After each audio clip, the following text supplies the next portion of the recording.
Welcome to Shaky Sports Journeys. Thank you for joining as ever. Interesting podcast lined up today.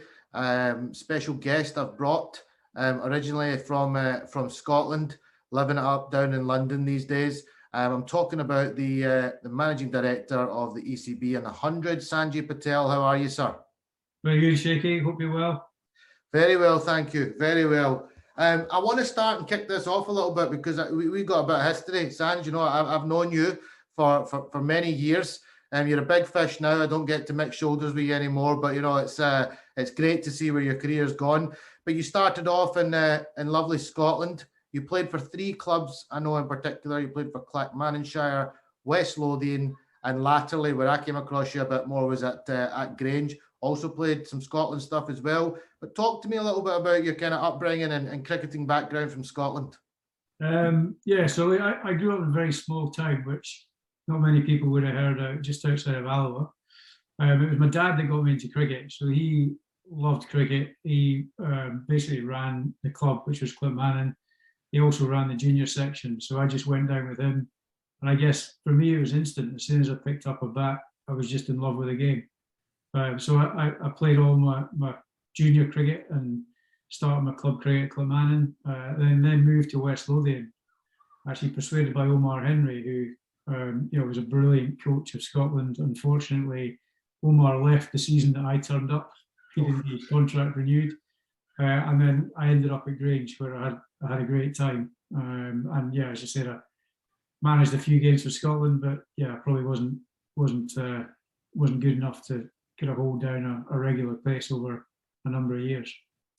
Your father was a president, I remember, if I'm correct. I was just coming into the setup then, but I did see him around quite a few grounds. How long was he the president for? I think he did it 2 or 3 years. He got his timing right, actually, because he did the World Cup year. So I know he got a brilliant trip to the West Indies out of that. And I think he toured Kenya as well. But he wasn't a typical suit, my old man. He was a player's man. And I think, he went out his way to make sure the players were looked after and happy as much as they could be. And he made some changes as well. Much needed changes, actually. So it was great for him. He spent, I think, 3 or 4 decades playing club cricket in Scotland. So it was a nice way for him to finish. I was actually speaking to Majid Hack about this just the other day, and he was talking about your father. He spent some time when he was president with him, but he also spoke really, really highly of your mum. He said that your mum is the nicest person ever. So there's a nice comment for your mum there. I never got the pleasure. I've not had the pleasure of meeting your mum, but he said she's lovely. So great to hear. There's a rich history there in the Patel family when it comes to cricket. My experience of playing against you, Sanj, was, you're coming across as a really nice, soft guy here, but my experience of being in the grounds of Rayburn Place a couple of times, we're just having a wee bit of feisty back and forth with you, but I loved it. It was, that was the way I liked to play. But I remember the first time we were playing a game, and I think the bowlers were giving me some jip, and I quite like to talk back to the bowlers, and you were quick to informed me that maybe I should concentrate on my batting. And I remember kind of giving you the stare, and you came right up to me, and I was like, "Oh, Sanjay's he's got a bit about him. Fair enough, respect." But great memories playing cricket against you. We had some fantastic club matches against each other. You were a great side in Grange, and it was always. I miss those games. I think Scotland lacks that now. The East against the West, it brings a bit of extra spice. But you left us, Sanj. You went on to pastures now. When did you take the managing director job at the ECB? Well, I actually joined ECB in 2015. I was chief commercial officer. So again, it was sort of by accident. I wasn't really expecting to work in cricket. I wasn't expecting to work at ECB. I had a sort of nice career path at Heineken, and it was just by a chance meeting where somebody explained that this is what they wanted to do with ECB and cricket, and I just kind of thought, well, I could probably have a go at that. I didn't really have any experience in sport. Just to confirm, you'd like to call Harry Junior cricket? But yeah, so that's how that's kind of. I just applied. I guess I got lucky. Got the job, and then in 2019 I kind of moved full time into the managing director role of 100, just because that competition, it was just getting bigger and bigger, and it just needed me to focus on it full time. How did you enjoy that transition of kind of going back into cricket on a professional level? Did you warm to it quite quickly, or take a bit of time to get used to? It was a bit of a culture shock. I mean, I came from sort of big corporate organisations where there was certainly a way of operating. I wasn't really prepared for kind of the ins and outs of cricket and how you need to navigate a sport. Right, it's very, very different. And I guess it took me a while to get used to. I made plenty of mistakes at the start. I learned quite a lot, and hopefully over time, I've managed to kind of navigate my way through, and here we are. Here we are. Talk to me about the 100. So you said you joined in 2015, chief operating officer. I think you mentioned you were doing, and then you went into the MD role. But where did the idea start from regarding the 100? Like it sort of started kind of when I went in, and I sort of looked at actually where was the game and what did the game need. And in my view, there was 4 clear things that we needed. And I thought a new competition or a new tournament could achieve some of those things. So the first thing was really about growing the game. We had sort of 1 million fan base, and that was pretty much recycled around our domestic competitions and international cricket. But I felt that the market was bigger than that, and the interest and the love of cricket was bigger than that. So one of the things that we had to do was think about a tournament that got beyond that existing audience. The second big thing, and this was apparent, like we had faced 10 years of participation decline. So that was less people playing cricket every single year. And actually, if that trend continued for the following 10 years, cricket was getting smaller and smaller and smaller. So again, it's like, how do we get a new competition or a tournament that just inspires kids to pick up a bat and ball?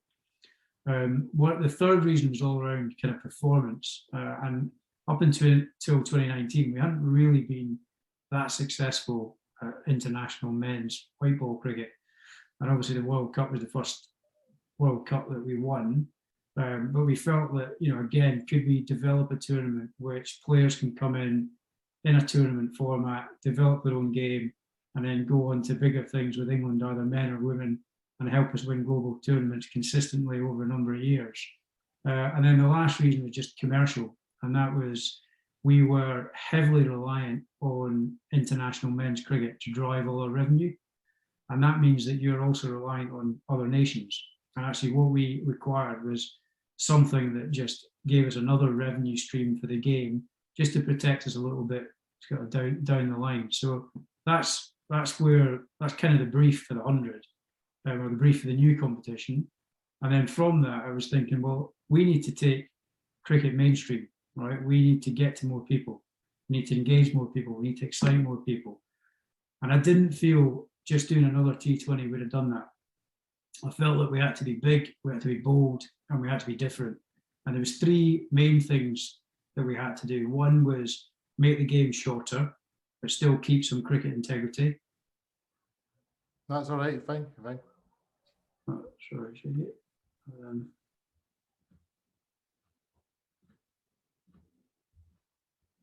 Sorry, Shaky, I lost you. Still here. I'm back. There you go. There you go. Sorry, I lost you there. Yeah, still get it shorter, but still keep some cricket integrity.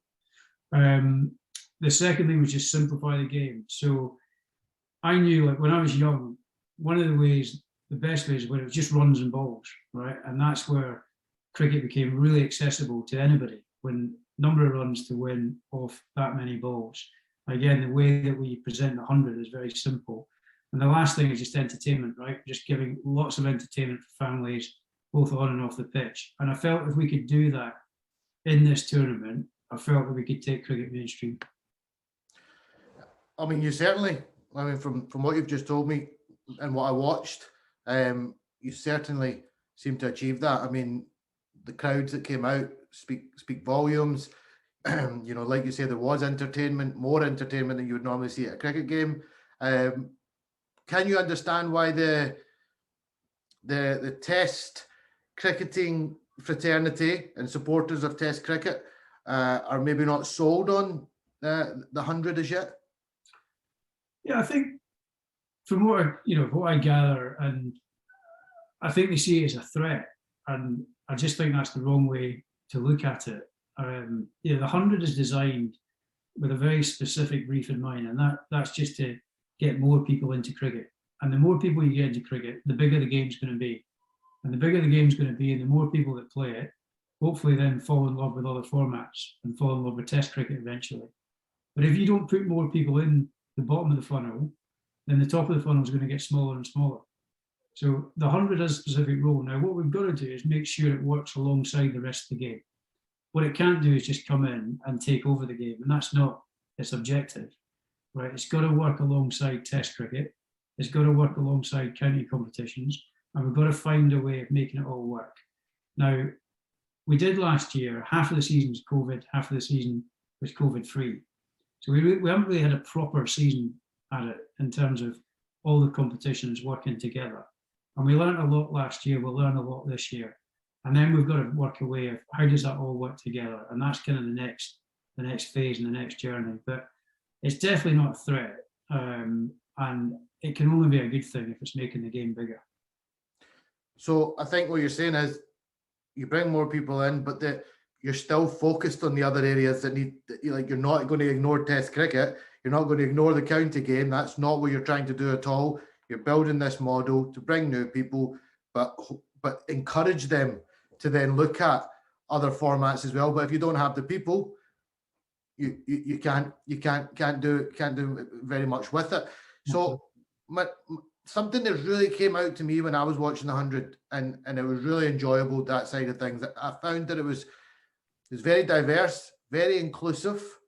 I felt you, for the first time, started educating on certain differences of cricketers from different backgrounds. One that stood out for me was Abtahar Maqsood, you know, a hijab, scarf wearing girl from Scotland, gracing the cricket fields of England. And I really loved the way that you brought her character, you know, you brought her story forward, and she got to share it with the public, and people really embraced it.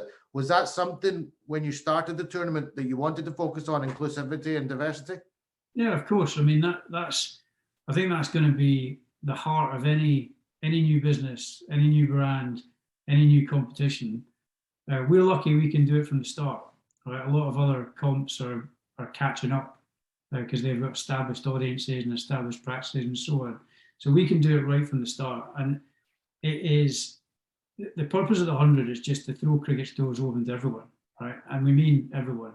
And you saw some of that in terms of what we did with the women's competition. Firstly, by putting it on its stage, giving it its opening night, and then really getting behind it through the whole tournament. Equal marketing, equal prize money, equal travel, equal accommodation, all those sort of things are designed just to put our men and women on the same platform. I think it can play a huge role in terms of attracting a South Asian audience. We've got 30% of our playing base is from a South Asian background, yet that playing base doesn't necessarily engage with current ECB competitions. Right? And I think the 100 can be different. It's new, it's different, it's new brands right from the start. And I think it's got a huge opportunity to play that role for the game. You mentioned the women's side of things.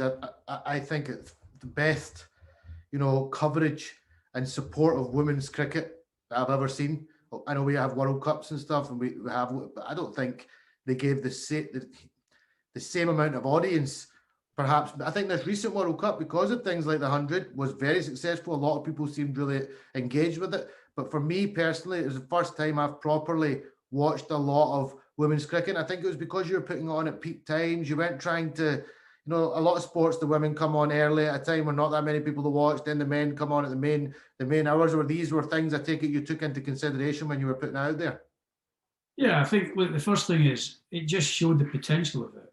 Right, it showed the potential of women's cricket, and I think if you look at women's sport at the moment, it's just having a massive growth agenda, and I think there's a big movement going on in terms of women's sport. Now, it was important that we caught that wave, right, being a new competition off the blocks. And I think we did that. A couple of things that I think we did which helped. One is any marketing at 100 is equal. So you get a 50-50 split in terms of coverage for both men and women's competition. Same through our social media, same through everything that we do. And I think if you promote it equally and you give it its platform, you can see actually what it can achieve. Same grounds as well, really, really important. And we were not convinced about the double headers. And I must admit that was one area where we actually thought about doing a standalone game, but due to COVID, we actually put it all together. And I think putting it together was, you know, a bit of luck from COVID, but it kind of worked, right? And that's our going to be our model kind of moving forward. And for me now, it's an integral part of what the 100 is. Yeah, no, it really was. It was wonderful viewing. Every game I watched, full house for the first time. You know, testing the waters. You know, you clearly didn't leave any stones unturned. The question I've just got for you is, with the diversity and inclusion stuff, how did you go about making sure that you facilitated that into your brand? It's culture. You know, and to be fair, it's in the DNA of the team that works on the 100. So people that work on the 100 they don't think men's cricket first, women's cricket second. They just think men and women's cricket. And it's the same with audience. You know, they're not thinking, well, this is a particular type of cricket audience. They're just actually thinking about, okay, who can we attract and how do we attract that type of audience? And we've got specific plans against not only female audience, but also South Asian audience as well. And I think that's important, that runs right through your whole organisation, and actually people live and breathe it, right? So it's a culture thing rather than anything specific that you do. But if you get that right, it flows into all your activities and it flows into all your behaviours. And I think that's the key thing. And that came across on the TV screens. It just looks, everyone just looked to be having such a great time. So many different types of people at the games. Probably, did you get around to doing any surveys or anything about anyone that actually came to cricket for the first time? I bet you must have had quite a few coming through the gates that never went to a cricket game before. Yeah, I mean, look, that was part of our kind of objectives and part of our KPIs and part of what we judge ourselves on. So the first year of the 100, 16 million people watched it. Wow. Right. Now that is, just to give you an idea of scale, that's the same number as the men's 2019 World Cup. Wow. Out of that, 8.1 million people had not watched any cricket in 2021 before. So that's new audience, right? 467,000 people turned up to watch the 100. 55% of those had never been to a cricket ground, had never been to one of our cricket grounds in England and Wales, right? Again, new audience. So when you actually look at those numbers and you look at the facts, it's delivered on the fact of bringing in a new audience to cricket. Now, our job now is to make sure they come back, but also that they attend some of our other competitions and go on to attend international cricket. So that's, in terms of the strategy working, it's only 1 year, but you can see that new audience come through, and that's, again, driven by the 100. Did you ever vision that you were going to get that kind of response in your first year? Not to that scale. So I think I always knew our TV numbers would be good, partly because we got a brilliant relationship with Sky. We got a distribution right across not only Sky Sports, but Main Event and other Sky channels. We had some games on Sky One as well, so that, that helps in terms of new audience and so on. We had live games on BBC, so we ended up with 15 live games on BBC Two, and again that helps in terms of your scale and your reach. So I was always pretty confident in the TV numbers. What we didn't know was how many people are actually going to turn up and how many new people are going to turn up to cricket. So that was one area where I felt, we going into the tournament, I wasn't so confident, but delighted and surprised with the result we got. But I guess it's the intangible stuff as well. So I remember the first night of the 100 women's opening game, 10,000 people turned up. There was people in that crowd wearing Oval Invincibles tops, right? And I was like, wow, that's brilliant, right? Great game of cricket, went down to the wire, home support, people cheering, and you're thinking, that's pretty cool. I then left the ground, everything cleared up. I left the ground, there's a pub just down the road from the Oval, and it was packed, there was loads of people in the street. And the Oval Invincibles bus drove around the corner, and they clapped it, and they cheered it. And I was thinking, okay, that's great. We're on to something here. Yep. I then got back to the hotel, and as you do after sort of day one, you're trying to unwind because you're just buzzing. So into the bar, I get a text, 1.9 million watched that opening women's game. Wow. And I'm like, that's a record for a women's game of cricket in England and Wales. And that's a domestic game of cricket.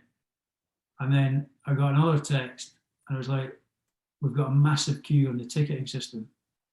I was like, clear it, get rid of it, sell as many as you can. And that night, we sold 12,000 tickets, right off the back of a women's domestic game of cricket. And then the following day, we had the men's opening game, 2.4 million people watched it. We sold over 20,000 tickets that night. And you just kind of get a sense that something's happening here. And again, the weekend, I went to Birmingham half an hour before the women's game. There was nobody there, and I was going, oh no, maybe that's just a one-off. Maybe like they're not going to turn up early for the women's game. What's going on? So I went to the gates, and there's a massive queue. 7,000 people came and watched the women's game that day. Packed house in Birmingham. You know, so you could just sense the thing gaining momentum, and then going into Lords at the weekend. And that to me was what the 100 was about that weekend at Lords. And unfortunately, it rained at night, but there was 27% of that audience were kids. 18% were from ethnic minorities. And I walked around Lords and I saw kids and I saw people of colour. And that was at the home of cricket, and that was Lords. And I was just thinking that this is what the 100's all about. And this is what it can achieve. So you get the sense of, you get the hard facts, but also you get a sense of the intangible stuff in terms of it capturing people's imaginations and just capturing what people thought and felt about cricket and just bringing that all in. And I think it's just got untapped potential. Well, I'll share my own experience, not me personally, but family members. So I think it was maybe one of the second or third games. So my older sister, Sadia, my mum, and my nephew and my two nieces. The nieces are a bit into cricket as well, but my nephew, you know, he's getting warmed up now, very warmed up now after that summer. But they've come down to watch the games. My nephew's got the chance to meet people like Moeen Ali, got to get a picture with him. Liam Livingston, who was his kind of hero at that point, he'd seen him bashing sixes, so you know he got to speak. But then you've obviously got a group of young presenters who go around and engage with the crowd. He got to get on a mic and he spoke, and I think you heard, he's a Scottish kid, and you know you've still got a lot of love for us up north here, Sanj. So I think you'd said, you know, invite him down for the final, and then it must have taken but I think you clicked, or somebody had mentioned, or maybe my sister, I don't know how exactly it came about, but that was my nephew. That's how we spoke after many years. And then I cheekily asked you that, you know, there's been tickets given to my sister and my nephew, but my mum really wants to go. And you chucked in a ticket for my mum, and, you know, they had the most amazing time. My nephew probably will have memories for life. They're already booked up for this summer. I don't know how many games exactly, but I'm pretty sure they're coming to quite a few. And that for me really kind of, I got it, I understood what the power of this tournament is and how it can bring families out together to enjoy it as something for everybody. But that, you know, stories like that, they must have given you a nice feeling inside. There was loads of stories like that. And that's, you know, as I went around the tournament, I was hearing all these stories about, you know, these kids. And this one was in particular, I didn't even have a clue that he was related to you. And I was just like, right, there's a little kid coming down on the train. And actually what I heard was with his gran. Yeah, probably was. Yeah, that he was probably sitting with my mum at the time. Maybe my sister wasn't there. And he came down to the 4 home games, and he was brilliant on the big screen. And he made the effort to come down, and I was just like, get that little kid to the final, right? That is brilliant, because that's exactly, if I could encapsulate the 100, that is it in a nutshell, right? That, in terms of just capturing people's imaginations and just getting them to fall in love with the game, right? That's why we designed it, and hopefully, we can do a lot more of that. Well, I was saying to him the other day, I was like, you need to keep working on your mic skills, Jan. Couple more years, maybe you can go for one of those presenter jobs that that you're looking for young talent. So he's maybe a bit young just now, but to get that kind of experience is just second to none. All your presenters that were engaging with the crowds, everyone loved them. So nice, so friendly. So it really just gives a good feel this tournament. What are your expectations for this year? What are the goals? Are you wanting to double up on those viewing numbers? That's some big expectations. Yeah. I mean, look, doubling up on those viewing numbers are not going to be possible. But look, I think we want to get, clearly, we want to grow year on year, right? And we want to get more people watching it this year. Really important to us. In terms of ticket sales, we've had a brilliant start. We sold 240,000 already. Wow. We're well on our way to kind of surpassing next year. But the brilliant thing around that, the demographics in those ticket sales, 30% of those are female buyers, right? And that is like staggering. Last year there was 20%.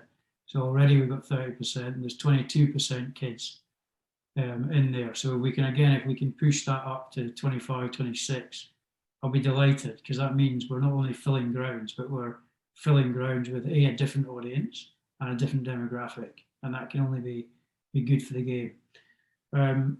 We can improve in the cricket. And we haven't spoken about the cricket that much, but one of the things, because there's so much entertainment around it, and there's such a drive in terms of audience and marketing and brands and so on, it's still really important that we look after the cricket. Yep. And we've got to make sure that is a world-class cricket product. Now, we had a lot of pull-outs last year because of COVID in terms of overseas. We haven't quite got the best list that we wanted to get this year. Again, COVID hangover and all that sort of stuff. But I think we've got a better list in the men's comp than last year. So I think the cricket will get better. And the women's list is brilliant because everybody's here for Commonwealth Games. So they're all going to stay in that Aussie World Cup winning side.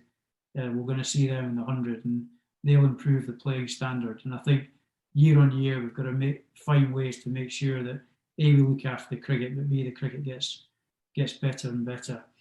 And then we can just do more, right? We can do more from a family experience. We've done 1 year, and whilst we're really happy with what we've done, it's about learning, right? And it's about making sure that we continuously improve everything that we do, and making sure that we stay humble and we don't get carried away with ourselves. And we repeat success every single year. And that's kind of, if we do all those things, we keep our feet in the ground, we do the right things, I cannot see a ceiling for the 100, because I genuinely think it's just got massive mainstream potential. Yeah, I mean, when you're even sitting, I'm sitting just now and I'm thinking, there's so many other things you could probably try out because of the way you've set the brand and the product up. There's probably other things, other avenues that you've not even tapped into yet that you could do that you probably can't do in some of the other formats of the game. But if you can bring it all into this and then feed out more numbers into those games, into those formats of cricket, then, like you say, that's a win-win. So to all the people out there, all the test loving people, me included, I'm a traditionalist.